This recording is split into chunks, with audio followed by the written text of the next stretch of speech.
Hey, hi guys.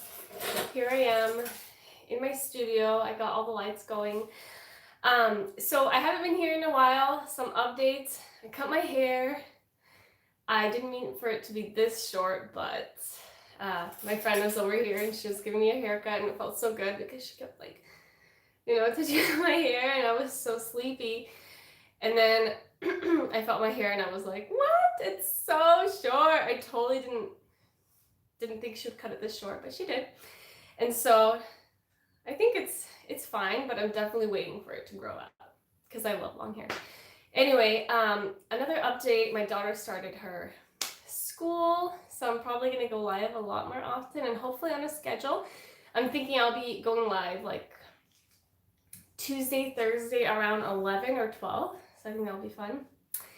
And today I kind of wanted to talk about how to not get burnt out in ministry. And I think that this happens like not super often, but once it does, you see people who were so involved who go completely to like the opposite side of the spectrum. They become like sometimes they even become like atheists, or they stop their belief in God because they're so burnt out in ministry. And so that's what I want to talk about. And actually today I was reading an email from one of my YouTube subscribers, and she was saying how she did ministry like Mary. So do you guys remember the story of Mary and Martha? I'm just going to summarize it real quick. There was Mary and Martha. I think they were two sisters, and Jesus came to their house to eat, or to just hang out, I guess, in fellowship. And Mary came and she was so in awe of what Jesus was saying, and she sat next to him and she was just soaking it all in, listening to what he was saying. And Martha, on the other hand, she was very worried about making it perfect and making the food and just setting the table, and she was just really busy. And Martha, while she was busy, she saw her sister and saw that her sister was just sitting and listening to Jesus. And Martha actually got really upset, and so she was like, Mary, Jesus, can you tell something to my sister, because she's completely like not doing anything. And actually Jesus liked the fact that Mary was sitting there and she wasn't all busy. And so coming back to ministry and coming back to the email I'm talking about this morning, I was reading an email from a subscriber, and she said that she always did ministry like Mary. So she would always spend more time with Jesus than ministry. And she actually got, what's that word? She actually got like judged for it. People were like, what? You're not even like doing all these things in church. You're just sitting around and you're just trying to hear from God. You gotta get things going. You gotta do stuff. And like, there's this like stigma that if you're in ministry, you gotta be involved and you gotta be super busy in the church. And so she said that she wasn't super busy and she was more like Mary. She spent more time with the Lord, and she actually got like judged by it, like for that. It's really interesting to me because in our society, we like assume that ministry is sort of like how Martha was. You just gotta like be super involved and do things, and you end up not being able to spend time with Jesus himself because you're so busy creating the right atmosphere for him and doing all this stuff in the church and not being able to actually just enjoy him and his presence. And I think that actually totally happened in my life. Like when I was in ministry, in the worship group, like fully involved, because right now I only do like one-on-one and small group sessions. And before, I used to be super involved in the worship group, and we had weekly practices and weekly performances, and I was the person who was finding new songs, learning them, and always messaging the group, letting them know the time of practice and stuff. And so I just found myself in a place where I was like, do I even know who God is? Like, I never just sit down at his feet. And I remember like when I first started walking with God, I did. I knew who he was.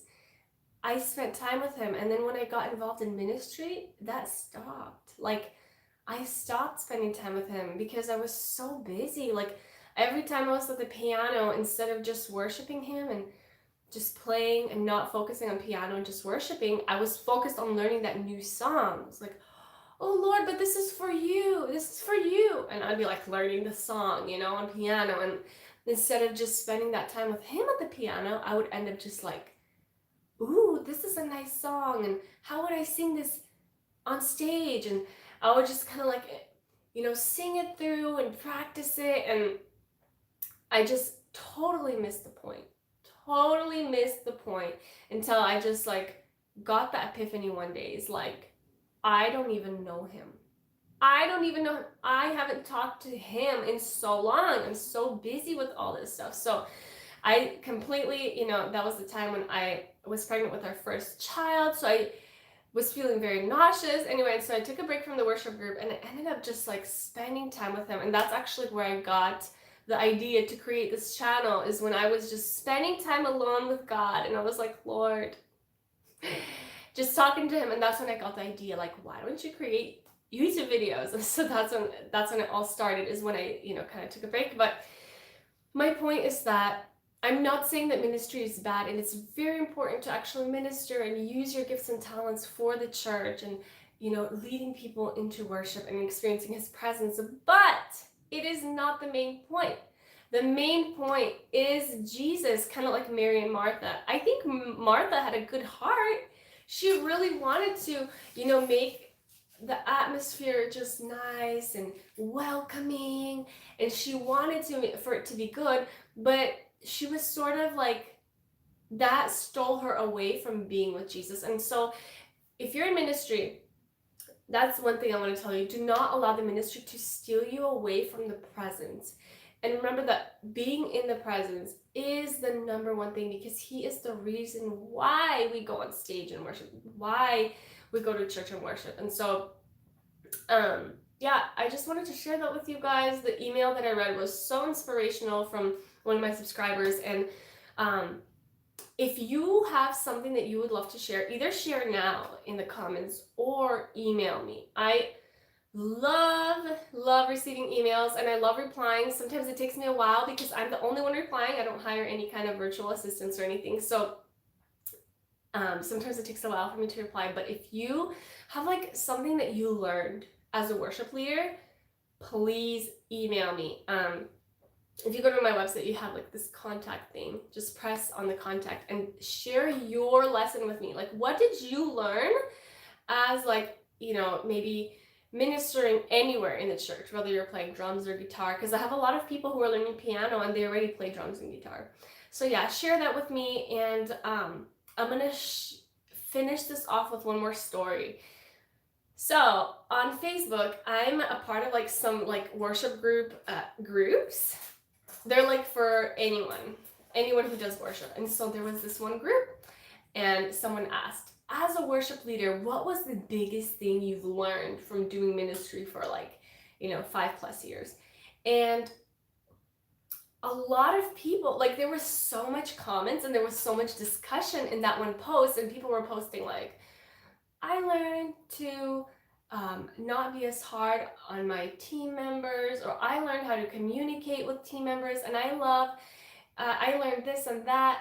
And guys, I was so surprised, because at the time when I was reading the post, there was no one who said anything about like spending alone time with God. And anyway, to me that was like so surprising, because that's like the number one thing that I learned in doing worship ministry, is that like spending time with God alone is like the most important thing. And like, anyway, I shared that, and I know everybody learns different things in their process of life, and I really respect that and I love that. But like, I just want that to be the number one thing that you learn as like a minister, is that spending time alone with God is the number one thing. That is the whole reason why we play, why we worship. And anyway, I just wanted to make that super evident in your life. And I'm gonna go through the comments before I leave. So I have Robert, you shared that my son just started kindergarten. This is so sweet. What state are you in? I hope you guys have amazing schools because kindergarten could be scary for kids. Hey Nina, can you play Holy Spirit dwelling in us? So yes, I could add that to my request list. I could definitely do that. And then what a good word, Robert. You're so kind. Thank you. I think it's such a needed word too, like in my opinion. Hello from India. Hello to India. Thanks for sharing a good word.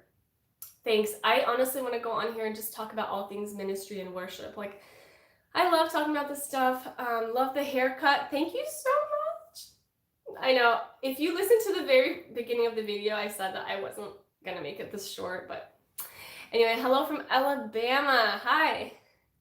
Oh, and then there's Robert from Alabama too. Two people from Alabama. Hi guys. So nice to see you live on here. If you just joined, be sure to like go and rewatch from the beginning. And this is it. I'm gonna see you next week. I hope to go live next week. Bye.